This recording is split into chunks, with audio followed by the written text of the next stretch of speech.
Sama yang dulu itu pernah ada kesalahan, tapi kesalahan apa sama pihak imigrasi nggak dikasih tahu. Iya, imigrasi gitu tidak akan pernah ngasih tahu kesalahan orang, sayang. Tidak Tidak terus akan. kalau sudah kayak gini gimana Mbak? Cara nyarinya dia biar kita ini tahu sekarang Mbak saya itu di mana. Oke, satu informasi yang kamu butuhkan adalah kamu sedang mencari orang dan kamu punya datanya dia nggak? Punya KTP-nya dia, punya paspornya dia, punya data dia yang lama. Kamu punya semua tidak? Kalau itu ya saya tanya dulu ke suaminya yang ada di Indonesia sana. Ya, hari itu kamu datang ke kantor polisi Wancai dan kamu menanyakan. Dan ingat, saat kamu menanyakan, kalau ada apa-apa, polisi pun akan menghubungi kamu. Nah, itu resikonya ada di kamu. Gitu. Betul. Oh gitu. Jadi kalau ada apa-apa, dia kasus kriminal atau sebagai saksi atau apapun ya, polisi akan menjadikan kamu juga sebagai saksi. Oh gitu. Terus kalau keluarganya nggak nyari, terus cuma dibiarin, cuma penjelasannya agensi kayak gitu, itu bisa dipercaya apa enggak Mbak Yun? Menurut pendapat saya, agensi kamu sudah melakukan yang terbaik, Mas sayang. Memang agensi tidak bisa bergerak lebih. Karena kalau tidak ada informasi dari mereka, saya sebagai agensi, saya juga tidak ada informasi lebih, sayang.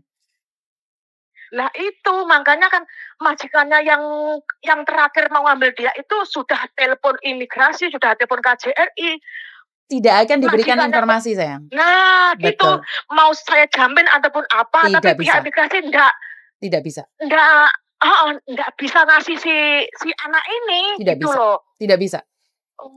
Tidak bisa.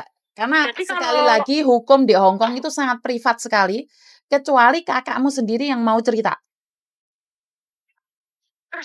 Nah, saya nggak bisa menghubungi kan, agensinya kan bilang gini, ini kalau kamu telepon sama pihak imigrasi sini, ini kamu tak kasih nomor teleponnya, kamu cuma nanya sampai mana itu kamu punya kakak, dia bilang gitu agensinya, tapi kamu nggak bisa telepon langsung, omong-omong langsung aja sama si kakak kamu, dia bilang gitu loh Mbak Yun sama saya. Betul. Jadi nggak bisa langsung. Jadi ada dua kemungkinan kamu mencari dia di Wancai atau di Tuen Mun. Jadi ada dua kemungkinan. Kalau nyari-nyari kayak gitu ya nggak bisa loh Mbak Yun. Aku jaga orang tua di sini. Aku libur pun lah ya cuma 2-3 jam. Kepentingan ada di bank gitu aja. Oke. Intinya sebenarnya kalau di penjara di Hong Kong nggak usah terlalu khawatir. Nggak akan disiksa. Karena Hong Kong sangat menghormati hukumnya. Cuman yang tahu kan kakakmu aja kasusnya dia apa. Jadi kita cuma menduga-duga saja. Karena sekali lagi kita tidak tahu kasus satu-satu orang. Yang kayak kemarin anakku itu nggak bisa turun visa, ternyata dia nyuri ayam. Kita tidak tahu. Imigrasi juga nggak jelasin. Polisi juga nggak jelasin. Makanya kita desak anaknya, ternyata dia nyuri ayam. Makanya dari itu, kita kan nggak tahu, Mbak. Kasusnya kakakmu, kasusnya apa kan kita tidak tahu. Agensinya yang sekarang pun juga nggak tahu. Ya nggak tahu. Nggak tahu. Iya, katanya imigrasi bilang gini, ini anak bukan cuma sekedar nama ganda, itu nggak masalah, banyak kasus seperti ini. Dia bilang gitu sih, agensi jelasin ke saya. Cuman nama yang pertama dulu, dia punya kasus, entah itu lari dari majikan ataupun apa. Bilang gitu agensinya, tapi setelah entar ditelusuri, dicek semua datanya baik, telepon majikannya yang pertama-tama ya diurusi semua. Terus yang penentunya ini cuma hakim sama imigrasi, entar mbakmu dipulangin entah kapannya itu, karena di rumah pun nggak ada kabar, anaknya masih kecil-kecil, terus suaminya itu dalam rangka cuma cuti dari Brunei mau terbang lagi gitu loh Mbak Yun. Apa kemungkinan apa kemungkinan data ganda seperti ini, toh nama yang pertama pun ada masalah, itu prosesnya lama banget gitu ya Mbak Yun ya? Tergantung sayang, seperti yang aku jelaskan tadi. Kalau kamu punya kasus kriminal itu tergantung. Kasus kriminalnya apa?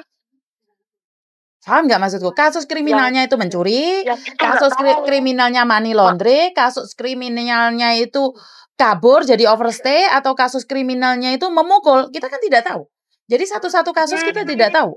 Yang tahu cuman kakakmu. Selagi kakakmu tidak membuka diri, tidak bercerita, kita nggak bisa berbuat apa-apa. Karena sekali lagi imigrasi itu pasti nanyain, kamu mau nggak menghubungi keluargamu? Lah kalau kakakmu sendiri nggak mau menghubungin, nggak mungkin kita bisa mencari sayang.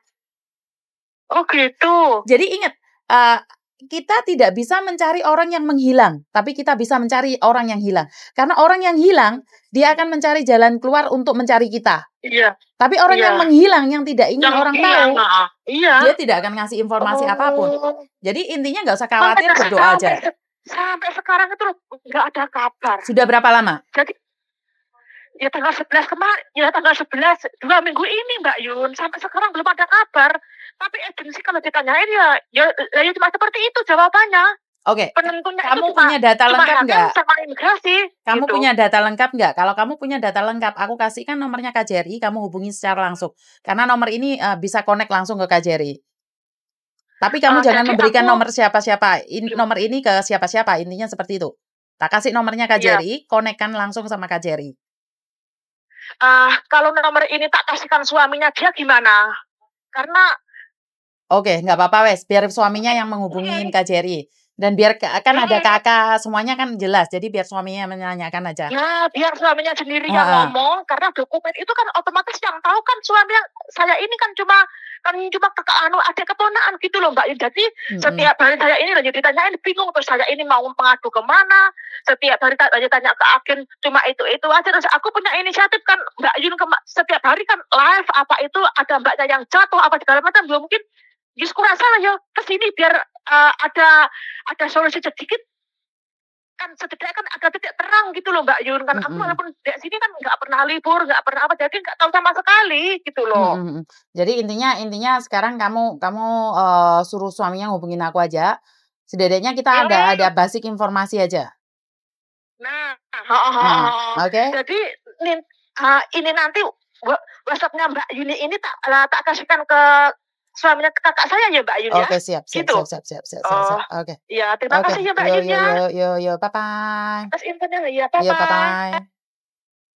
Oke, sekali lagi buat mbak-mbaknya saya sudah menyarankan berkali-kali kalau kalian yang punya data ganda yang saat ini ada di Indonesia dan pingin balik lagi ke Hong Kong, sebaiknya urungkan niatmu ya. Ini sudah satu lagi kejadian di mana punya data ganda dan dulunya kriminal. Akhirnya dicegat sama imigrasi Hong Kong saat dia mau masuk ke Hong Kong. Hati-hati Mbak, saya sudah bilang kalau kalian pernah melakukan kriminal, karena ya saat melakukan kriminal hanya kamu yang tahu. Saya tidak tahu. Sampean boleh bohongin saya, tapi imigrasi tidak bisa dibohongin. Itu aja dari saya, terima kasih. Lebih berhati-hati dengan apapun. Jangan pernah ambil dompet orang lain, walaupun itu ada di depanmu. Walaupun tidak ada CCTV. Ingat, kalau kita sudah ketangkep, jangan bilang kita bodoh atau on, atau kita tidak tahu apa-apa. Karena saat polisi berbicara, itu sudah berbeda. Mereka akan berbicara dengan fakta dan CCTV. Itu aja dari saya. Saya selalu berpesan keras pada kalian, hati-hati di negeri orang. Wassalamualaikum warahmatullahi wabarakatuh. Berkat Tuhan mengalir atas kita semua. Semoga semua makhluk bahagia. Anda bahagia, kita semua bahagia.